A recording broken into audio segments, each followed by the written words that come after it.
எஞ்சுவர் கொல்லோ பகல் தவச் சிறிதே என்ற அப்பாடலில் போர் முரசு முழங்க யானை மேல் பெருமிதத்துடனும் வலிமையுடனும் போர்க்களத்திற்கு பாண்டியன் நெடுஞ்செழிய மன்னன் வந்தான் என்றும் அவனை எதிர்த்து போரிட வந்த அயல் நாட்டு மல்லர்குல பகையரசர் பலரேயாயினும் பகல் பொழுது குறைவாக இருப்பினும் அவனிடம் மிஞ்சமாட்டார்கள் என்று அப்பாடலை பாடிய இடைக்குன்றார் கிழார் பாடியுள்ளார். இப்படி புறநானூறு அகநானூறு மட்டுமல்ல, சிலப்பதிகாரம், மணிமேகலை, பதிற்றுப்பத்து, கலித்தொகை, திருமுருகாற்றுப்படை, பெரும்பானாற்றுப்படை, சீவக சிந்தாமணி, கம்பராமாயணம் உள்ளிட்ட அனைத்து சங்ககால இலக்கியங்களிலும் மல்லர்களை பற்றிய செய்திகளும் மல்லர்களே நாடாண்ட சேர சோழ பாண்டியர்கள் என்றும் நமக்கு உணர்த்துகின்றன. இவ்வளவிற்கு பிறகும் மல்லர்கள் பற்றி பேச மறுப்பதும் அவர்கள் பற்றிய வரலாற்று பதிவுகளை அழிக்க முனைவதும் தமிழர் நிலத்தின் மண்ணின் மைந்தர்களை ஒழிக்கும் நடவடிக்கையாகவே நாம் உணர்ந்து கொள்ள வேண்டும். இப்படி ஆதாரத்திற்கு மேல் ஆதாரங்களை நாம் கொடுத்தாலும் மல்லர்கள் என்பவர்கள் ஒரு குறிப்பிட்ட சமூக மக்கள் இல்லை என்றும், பொதுவாக வீரர்களை குறிக்கவே மல்லர் என்ற சொல் பயன்படுத்தப்பட்டதாகவும் புதிதாக கதைவிடத் தொடங்கி இருக்கிறார்கள் சில வரலாற்று ஆய்வாளர்களும் இலக்கியவாதிகளும். இவர்கள் கூற்றை மறுக்கும் செய்திகள் சங்க இலக்கியங்களிலேயே உள்ளன. அவை சங்ககாலத்தில் உழவர்களையும் வீரர்களையும் அரசர்களையும் குறிக்க பயன்படுத்தப்பட்ட மல்லர் எனும் சொல் பல புலவர்களுக்கு இருந்துள்ளது. புறநானூறு பாடிய பல புலவர்களுக்கு மல்லன் என்று பெயர் இருந்துள்ளன. மதுரை அளக்கர் நாளார் மகனார் மல்லனார் என்ற புலவர் புறநானூற்று 388வது பாடலில் பாண்டியர் வழித்தோன்றல் சிற்றரசன் ஒருவனை எம் பெருமைமிக்க மல்லர்குடியைச் சேர்ந்த அரசரே என்று தானும் அரசனும் ஒரே குலத்தைச் சேர்ந்தவர்கள் என்பதை வெளிப்படையாக பாடியுள்ளார். இதேபோன்று அம்மல்லனார், கடுவன் மல்லனார், மதுரை தமிழ்க்கூத்தன் கடுவன் மல்லனார், கடுவன் இளமல்லனார் போன்ற பல புலவர்கள் சங்க காலத்தில் வாழ்ந்துள்ளனர். மல்லர் எனும் புலவர் ஒருவர் திருக்குறளுக்கு உரை எழுதியதாக பழம்பாடல் ஒன்று குறிப்பிடுகிறது. மல்லர் என்ற சொல் வீரர்களை மட்டுமே குறிக்க பயன்படுத்தப்பட்டிருந்தால் புலவர்களுக்கு அப்பெயர் எப்படி இருந்திருக்க முடியும்? அது மட்டுமா, உலக புகழ்பெற்ற தஞ்சை பெருவுடையார் கோயிலை கட்டிய பெரும் தச்சனின் பெயர் குஞ்சரமல்லன் என்று கல்வெட்டுகள் தெளிவாக தெரிவிக்கின்றதே.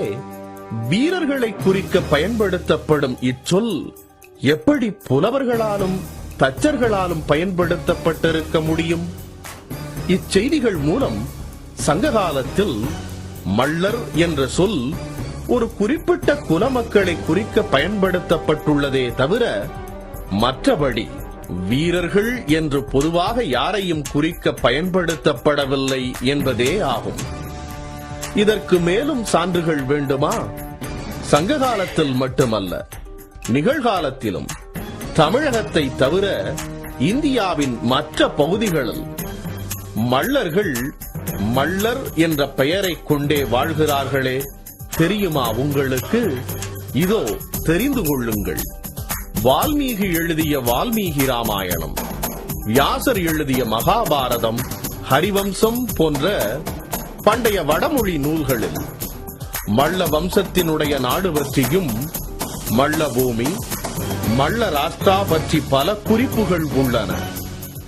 இதற்கெல்லாம் மகுடமாக புத்தர் தமது கடைசி காலத்தில் மல்லர்களின் நாடான குசிங்காராவில் கழிக்க விரும்பியதையும், தாம் இறப்பதற்குள் சுபத்திர மல்லரை முக்கிய பதவிக்கு அமர்த்தியதையும் வரலாற்று அறிஞர் ஓபர்ட் தனது Dravidians the original inhabitants of India என்ற நூலில் குறிப்பிட்டுள்ளார். வால்கா முதல் கங்கை வரை என்ற புகழ்பெற்ற புத்தகத்தை எழுதிய அறிஞர் ராகுல் சங்கருந்திராயர் அப்புத்தகத்தில் மல்லர்களின் நாடுகளைப் பற்றி பல இடங்களில் குறிப்பிட்டு இருக்கிறார். இன்றைய ஒரிசாவின் பண்டைய பெயரான கலிங்க நாட்டை தென்பகுதியில் இருந்து வந்த மல்ல வம்சத்து பெண் அரசியும் அவரது வழித்தோன்றல்களுமே நாடாண்டதை கலிங்க வரலாறு நமக்கு சுட்டிக்காட்டுகிறது.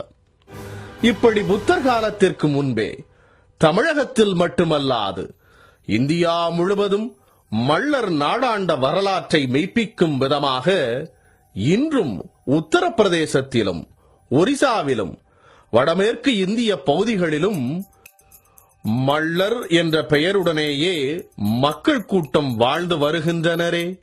இவர்கள் எல்லாம் யார்? தமிழன் கங்கை கொண்டான், கடாரம் வென்றான் என்று மூச்சுக்கு 300 தடவை பேசி வரும் வரலாற்று ஆய்வாளர்களே, அப்படி கங்கையையும் கடாரத்தையும் வென்றவன் மல்லன்தான் என்று இவ்வரலாறுகள் நமக்கு தெளிவாக உணர்த்திய பிறகும் ஏனோ மல்லர் என்ற வார்த்தையையே மறைக்கிறீரே, ஏன்? நேபாள நாட்டை சமீபத்திய காலம் வரை ஆண்ட அரச வம்சம் மல்லர் வம்சம் என்ற தகவல் உங்களுக்கு தெரியுமா?